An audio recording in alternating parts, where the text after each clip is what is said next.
Hello, everyone. Welcome back to another episode of Independent Thought. My name is Desmond Price. For today's episode, we are joined by a Senate a Senate candidate out of the state of Wisconsin, Stephen Olikara. Thank you for joining the podcast today. How are you doing?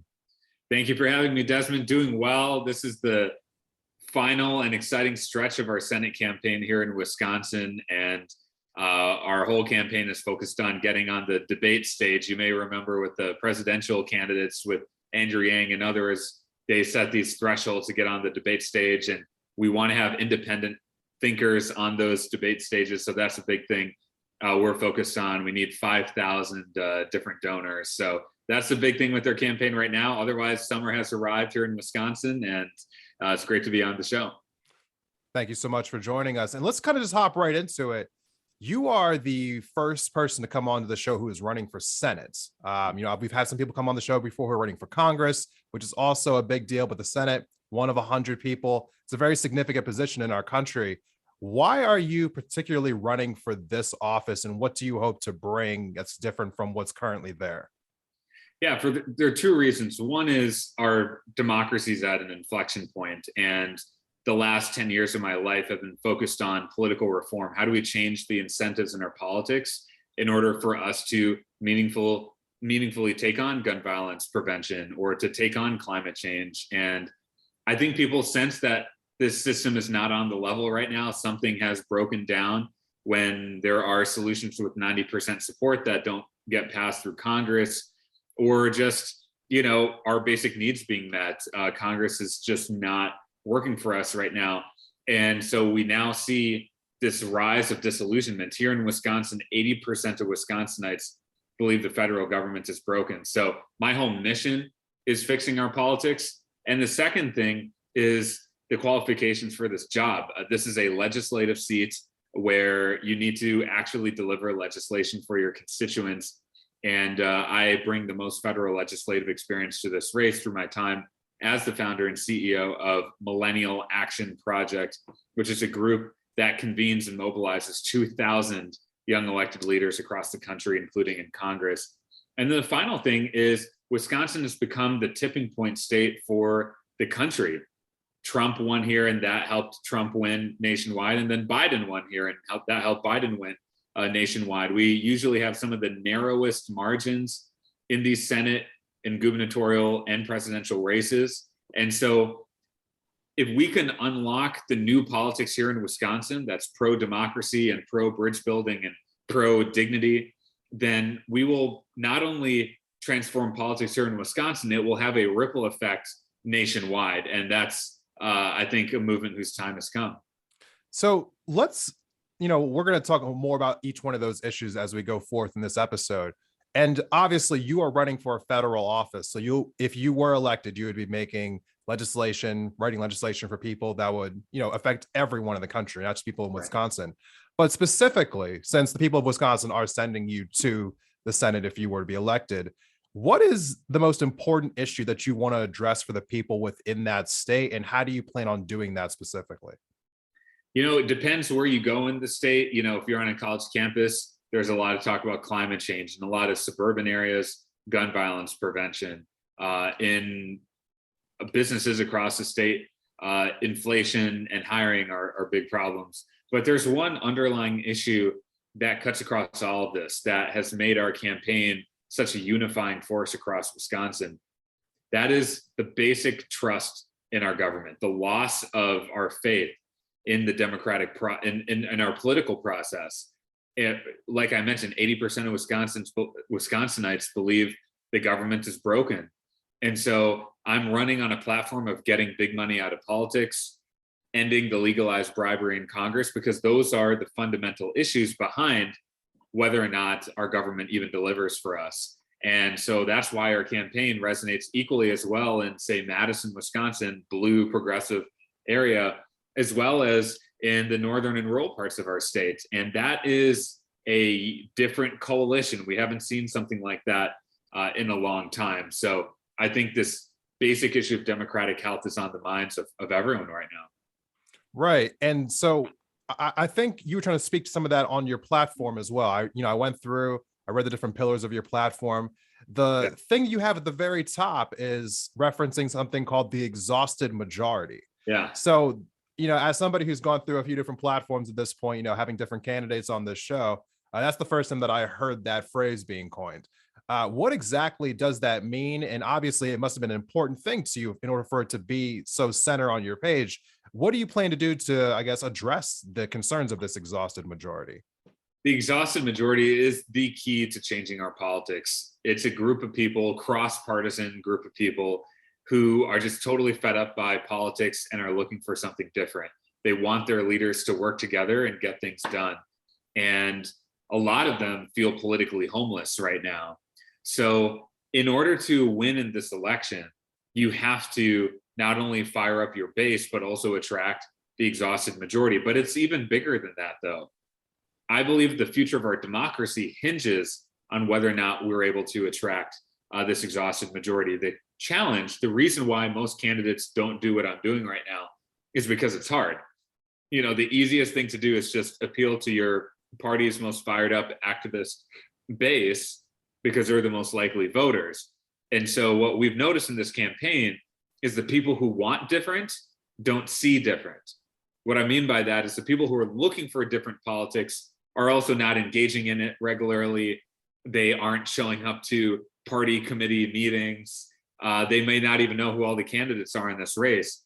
And so our job is to close that gap, appeal to people in new spaces. I'm a musician, for example, and we've been able to bring music on the campaign trail. I play with local bands across the state, and that's just one of many ways that we're able to connect with that exhausted majority.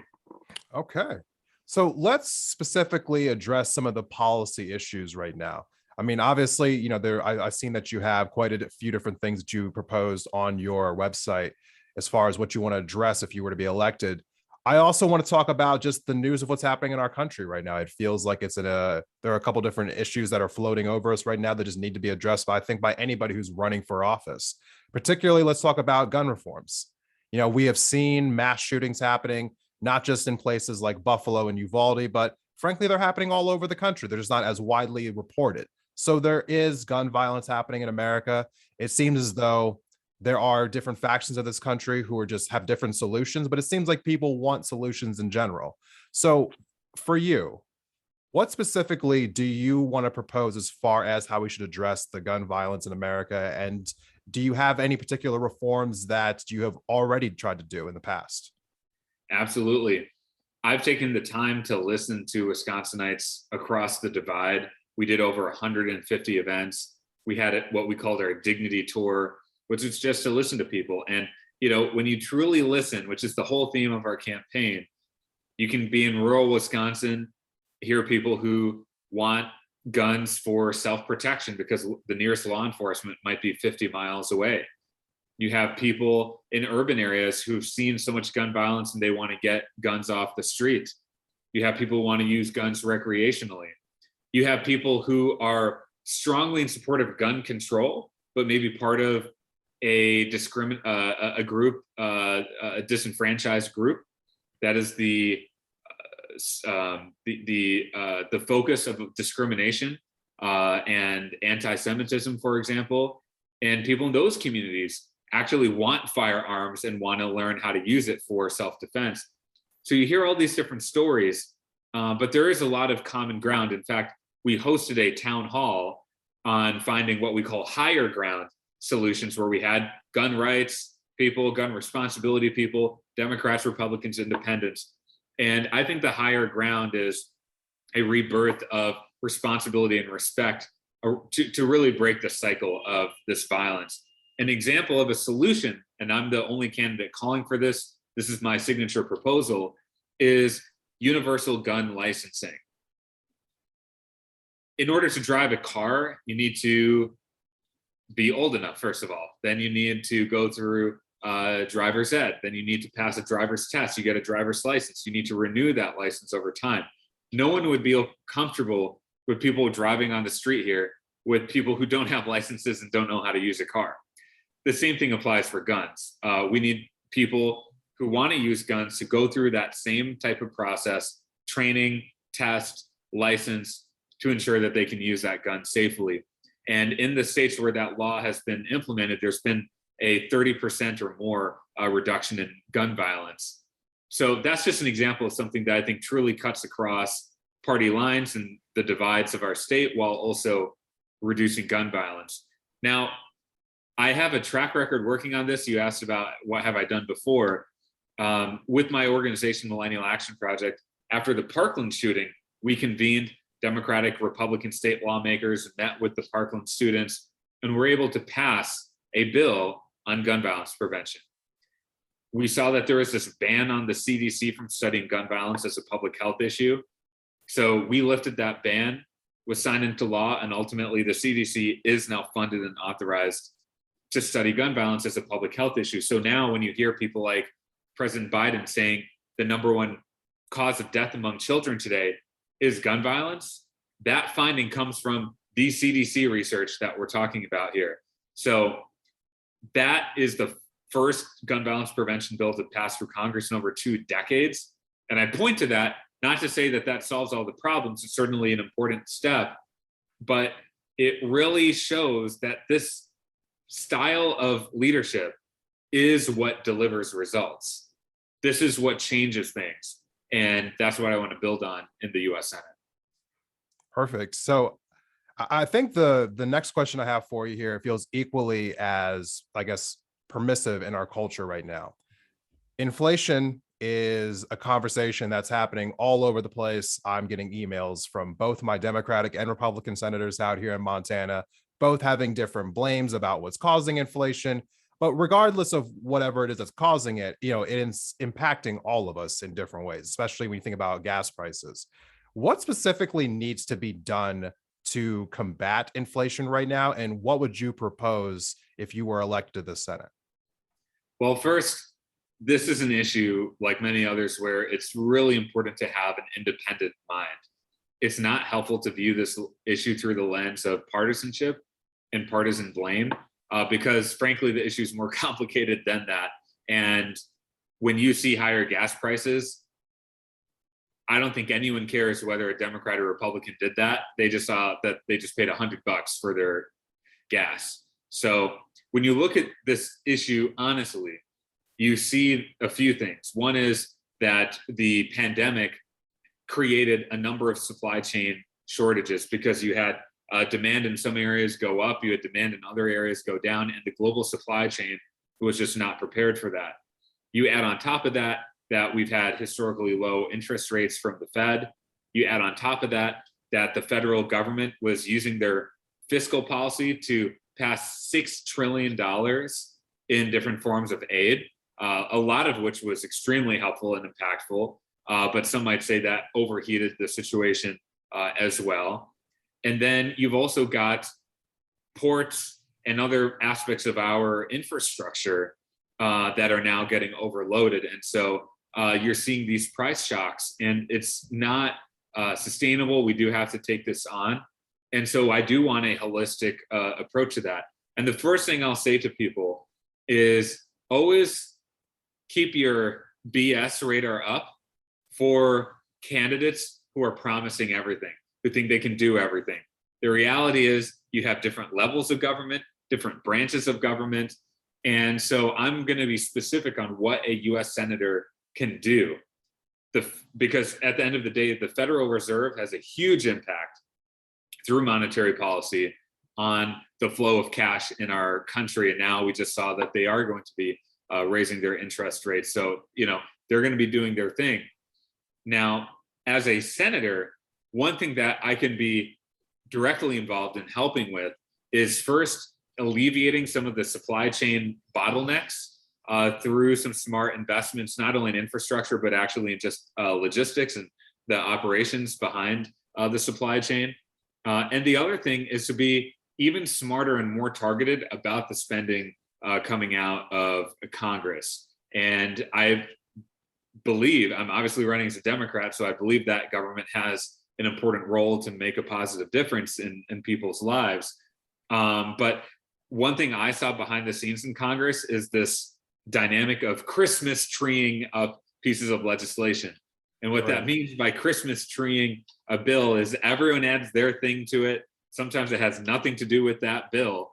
And the net result is our debt and deficit continues to go up, spending continues to go up.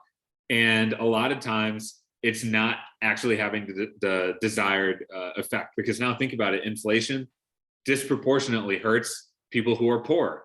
It's the kind of the equivalent feeling of a regressive tax. And so that's what I would do on inflation. Okay. So I definitely have some more questions for you, including your stance on Final Five voting and open primaries. Yes. But before we get into that, we're going to take a quick break. And when we come back, we'll have more with our candidates. Stay tuned.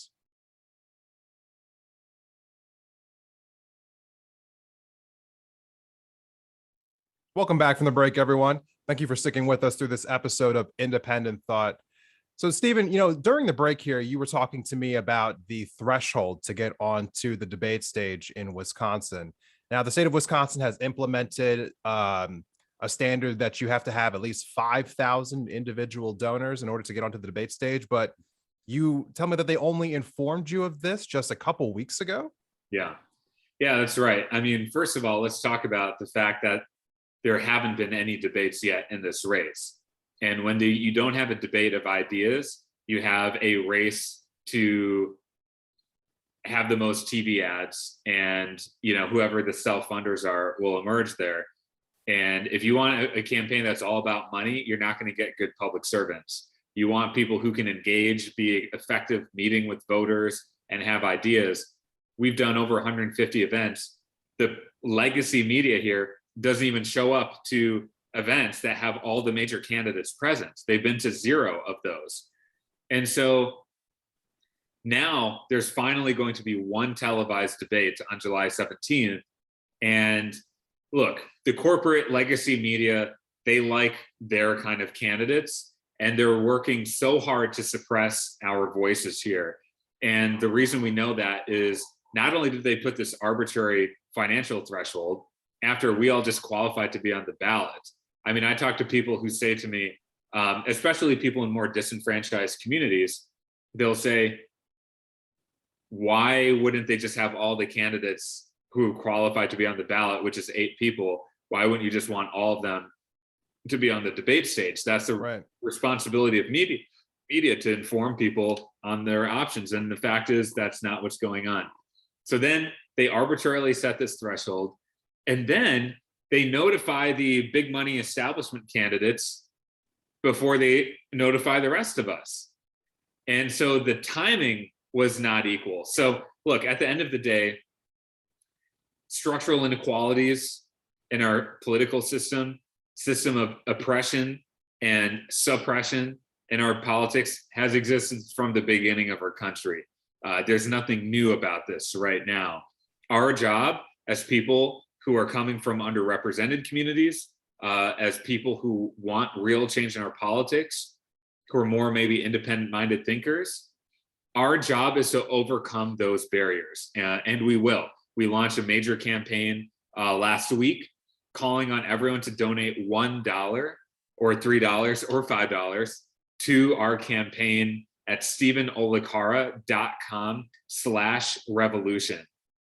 And by doing that, even if you haven't decided, let's say you're a Wisconsinite right now, you haven't decided who you're supporting. What you are supporting with this is there being a real debate, having the different voices represented on that debate stage, especially when there's only one debate. So the establishment is working so hard to control this election, and we're not going to let them. We will overcome this hurdle, and we will be on that debate stage. That's absolutely criminal as far as I'm concerned, putting that kind of a restriction onto people, and especially giving them that little amount of time to react in something, like a statewide race. That's right. Let me transition, I think, almost naturally into this next question, talking about structural reforms that need to happen within our government. You have talked about Final Five voting and open primaries. Specifically to this, to this topic, why is that important? And, can that be implemented on a national level? Yeah. If you're ever wondering why government doesn't work, why members of Congress seemingly can't reach across the aisle, why inaction is often a lot more profitable and feasible than doing something. It's because of our primary system and how our electoral system generally works. And part of what we need is to open up real competition and ensure that the most number of voters are participating in the election that matters. And so the reform here, final five voting, says we first have an open, nonpartisan primary, put all the candidates on the same ballot, and the top five will advance to the general election. So instead of 2, 5 will advance. And the reason for that is because you have a much bigger voter turnout in the general as opposed to the primary. And so this shifts the focus really to the general election. And then ranked choice voting ensures the candidate who's done the best job of building diverse coalitions is ultimately the one that wins. So it's not just a plurality wins with, say, 25%, but it's 50% plus 1 is required to win. And, right now, why is this important?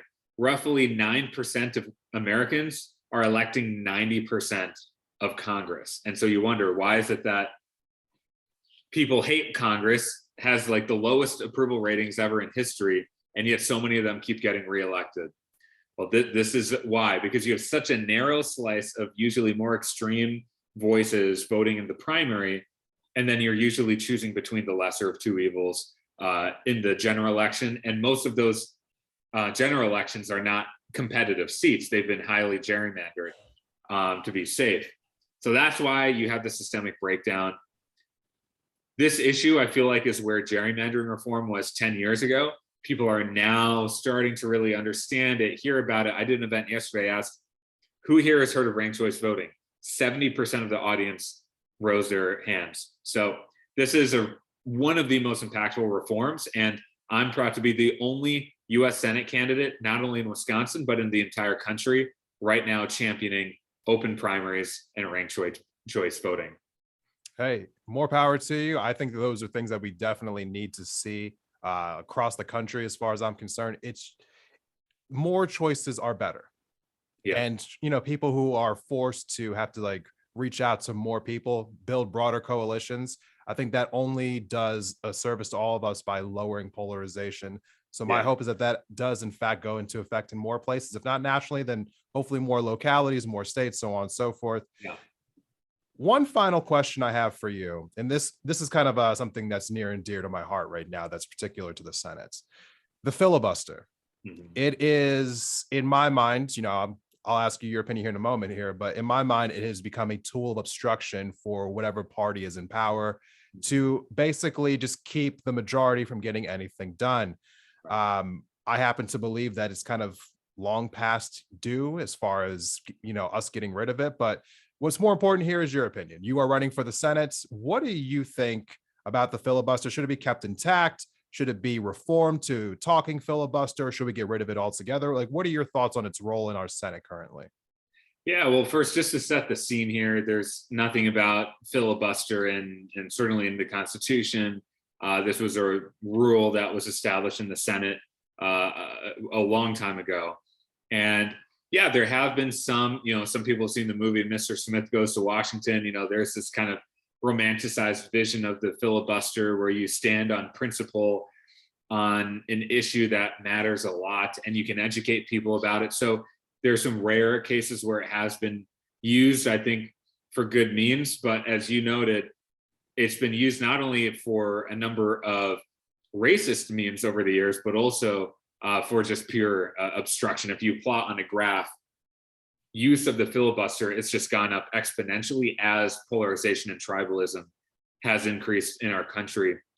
So certainly if a bill comes up to eliminate the filibuster, I would support it. But also we know that there are not likely to be enough votes to do that. And so I'm going to focus on reform that can get enough senators on board with this change. And my criteria for that is just people need to be held accountable. Right now, it's filibuster by email. There's no physical exertion happening. Right. There's no accountability for people who are filibustering. So my reform just really raises the bar to a much, much higher level where you have to physically go to the Senate floor and filibuster, show yourself to the nation. And hey, if you're making some good points, you're going to attract some attention. But also to have a filibuster and maintain it, the burden really shifts to the filibustering party as opposed to the other way around. And so you would need 41 senators physically present as well to be voting in favor of the filibuster and maintaining it. And what that means is only in very rare circumstances would the filibuster be utilized, and the pain threshold will be very high and the accountability threshold will be much higher as well. So I think that's a creative proposal. I've heard, talking with a number of people in the reform movement, that I think actually would get enough votes to pass.